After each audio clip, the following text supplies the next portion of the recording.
everybody, to a beautiful day, a beautiful Sunday win. You're here with on Chiefs Focus First and 10. We got Caleb with us, and we got Charles, our wonderful writer, the La Charles, and we're going to go over this crazy, crazy spank down we just gave the Pittsburgh Steelers. What's up, guys? Good, man. How are you doing? You know what? I'm happy, man. I mean, it was a good win, and got to see exactly what we thought we would see out of Gore, which was him doing exactly what we knew he could do. They just didn't give him really the opportunity to do, and he reminds me a lot of Kareem Hunt, man. He really does. He just has that I don't know what it is about him. He's just fast, and he's got that. He gets skinny. He's able to catch out of the backfield. He's a receiver. I mean, he just does things over 100 yards in total from scrimmage today from that guy. And I think he had 62 yards receiving, if I'm not mistaken. So it's pretty strong, for somebody that first year player, really a couple practice squads, and nobody really wanted to give him a chance. And we did. So how you guys feeling about this day? Pretty good. I mean, it's feels like we extended the holidays by one day, so it's fantastic. Yeah, it's true. Yeah. What were your thoughts on the game, Charles? I think we did exactly what we needed to do. With coming, with the personnel that they had, both out and playing. I mean, in the game preview, I said we've got to run the ball and run it consistently. I've been like a broken record on that for the last 6 weeks, but it's true. I mean, you guys saw it today in our offensive line. We're built for that. And we controlled the game the whole way. It wasn't surprising. I thought that we were definitely the better team. I never want to go out there and predict, that we're going to be up 33-3 with 5 minutes left in the game, but I didn't think it would be necessarily a close game by any means today.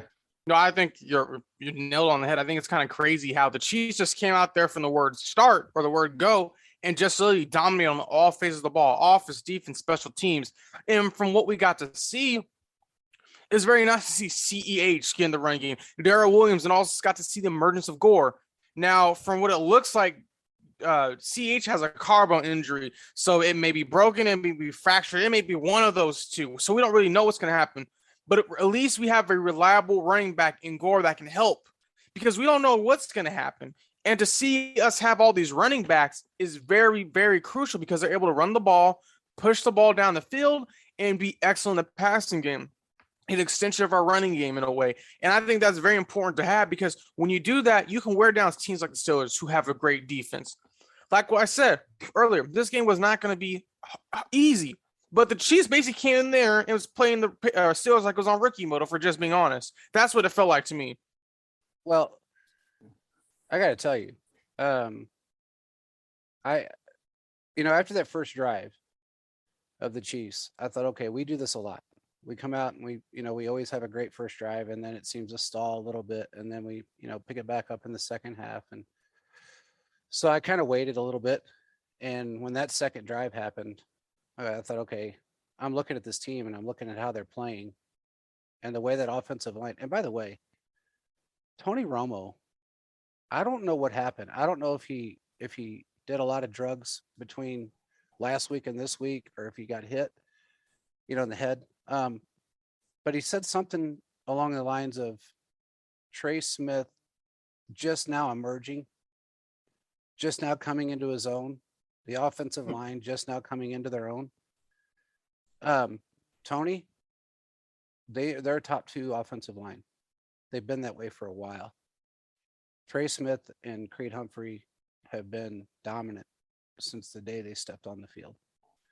So I don't know what Chiefs teams you've been watching, but unless you've been watching old film, I've done that before. I've watched games and I thought they were recent, and they were actually last year's games. I was really tired that night. I don't know what happened, Tony, but these guys, they're dominant, and they've been dominant all year. That offensive line is ridiculous. Our defensive line is ridiculous. So I don't know what he was thinking about there. But anyway, when I saw that second drive, I thought, okay, these guys are on a different level. I mean, they're not, and our defense was on a different level. Willie Gay, Snead back, it just changed everything. It really did. Ward, again, Yeah. Ward, the Ward, underrated yeah. Ward, that nobody ever talks about. What is he ranked 26th or 27th in the league among CBs, all CBs, which is ridiculous in its own right. Should be ranked top 10 and starting CBs. And he just dominant all the time. So I don't know, man. I mean, we're going to be a hard team to beat throughout the rest of the season. I feel sorry for anybody that comes up against us. I really do. I know that exact part you were talking about with Tony Romo and the offensive line, where it kind of led into it. And he said, this is kind of an underrated unit. I looked at my fiance and I said, well, they're very properly rated. Like they're one of the best offensive lines in football. Like that's not a surprise to anybody who's watched the team play. Exactly. So, Yeah. but I don't know. I think you bring up that. Yeah. And I think you're going to bring up a great point, Charles. I think that offensive line has to be at least top 10. And yeah, they had some bad games, but overall, they've done a pretty good job. Probably one of the most consistent position groups we've had all season. They're not really giving up on plays. They're playing hard. Now, the issue I see pushing forward the future is these guys being prepared just in case of the playoff atmosphere. I don't know how they're going to react, but I have a feeling that they will be fine because you have Mahomes. He understands what to do, how loud it's going to be. But right now, the Chiefs have just won 6 straight AFC West division titles, and the path looks like it will run through Arrowhead. That's important because if you have home field advantage, that right there, it's awesome. Yeah, for a young offensive lineman, I mean that's a dream. They're not going to have to go on the road and try to hear audibles and stuff like that, or even the play calls. I mean, it's gonna be very clear for them. So that'll be huge. Mm-hmm. Yeah, I don't know. I mean, if you go, sorry, I didn't mean to interrupt, but if you go by PFF, they're ranked 10th in offensive line. If you go by NFL, I can tell you, NFL has. They probably have to be top 10. They have to be top 10. They've been Dallas consistent. Number 1. And us is number 2, which is what I thought. We are the number 2. Okay. Offensive line in football, going by the NFL, not by PFF, which means means nothing. I mean, it's a bunch of guys that go off who they like instead of who they are and what they do. Well, yeah, they could have them ranked number 2 in run block and number 3 in pass block and number 10 overall. Or exactly. We're actually ranked overall number 2. Mm-hmm. So, and I don't know how Dallas is. I mean, I guess maybe because of the beginning of the season, given the fact that Mahomes did get a few sacks and things of that nature, and pressures, but that wasn't really all the offensive line. That was a lot of the fact that Mahomes wasn't used to standing in the pocket that long. Mm-hmm. So that's true. If you really look at it, they're probably better than Dallas's offensive line. That's fair. That's fair. When it's all boils down to it. What are your thoughts of 6 straight division titles? I mean, I've never seen a dynasty like this before, and we were doing this back with Alex Smith. What are your guys' thoughts? Go ahead, Charles. No, JP, I want to hear what you have to say. You've been watching for a long time. So look, I don't remember a team that's done that ever straight. New England never did that, did they? Not straight, I don't think. I feel like they had to, because basically the AFC East was a farm unit for them for years to come. It might have been, it might have been. So New England, I guess maybe could have, but to expect it out of us, it's. I've never seen it with our particular team. We've never even come close to that. So, in fact, the last time prior to us winning this our first AFC title during this era, I think it was 93. I mean, I don't remember, but I think it was back when it was 2010. 2010. That year, Matt Castle and Dwayne Bowe. Matt Castle and Dwayne Bowe did it. And then prior to that, I don't remember. It had to be in the 90s. It had to be in the 90s. So to do it 6 times straight and then to turn around and see, again, we announced on the show prior that if the Chargers lost and we won, we would win the title. And the Chargers got spanked. And we spanked Pittsburgh. So, and weirdly enough, I'm not going to take any of the, during Spaces, I said that I would much rather face the Titans in the playoffs than the Chargers. The only reason I said that, for the most part, is because it's harder to play against a rival, a division rival that's good. We played division rivals that are bad and they beat us, like the Raiders. The Raiders have beaten us with a bad football team, and we were so great. many times. Yes. Yeah, So, last last year. year, as a matter of fact, Yes. the Chargers beat us by a point at Arrowhead with a bad football team compared to us. So it would only make sense to want to play somebody out of your division, in the playoffs. But again,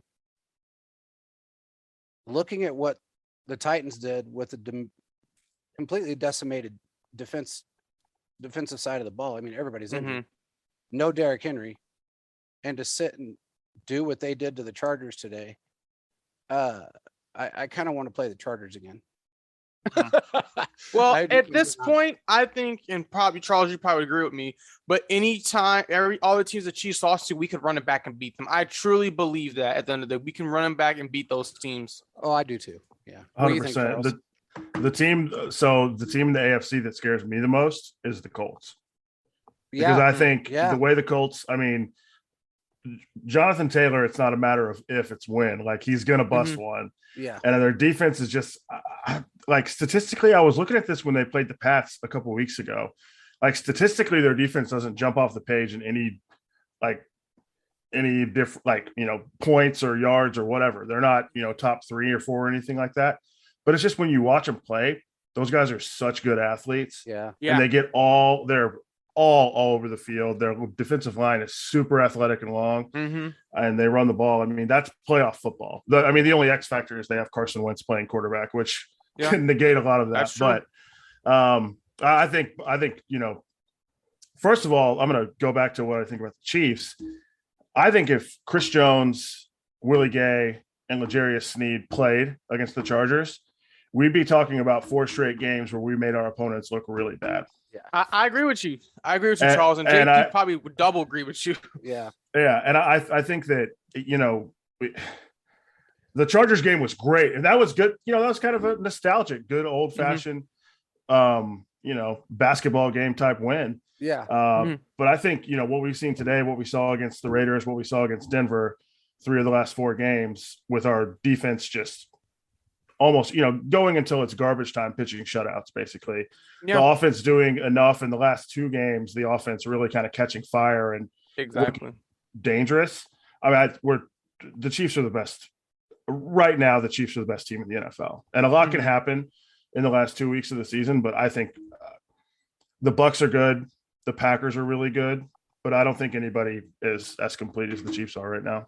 No, they're not. And, honestly, they took that, we can go back to the Bucs and you look at what Tom Brady's done without a couple of his weapons.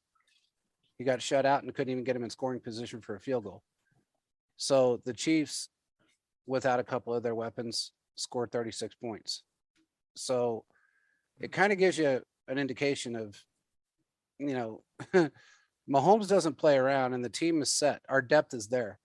Yes. When your depth is there and your team is, and see, that's what I was alluding to on Spaces when I said Brady doesn't, and I know it, he doesn't really practice with his second and third string guys because he doesn't feel like he needs to. That bit him in the ass during that Saints game. Because when you're missing your top 2 wide receivers and you bring in guys that aren't used to playing with you and probably don't like you for that reason, then you're going to get nothing out of it. These guys all respect Mahomes because he goes out, he takes them to dinner, he practices with them, he teaches them plays, he does this, he does that, he does it in the off season. So they all know what to expect when they step on the field with him. Nobody knows what to expect when they step on the field with Brady, besides, a few screens and a couple of RPOs and maybe a 35-yard pass downfield here and there when you see somebody open.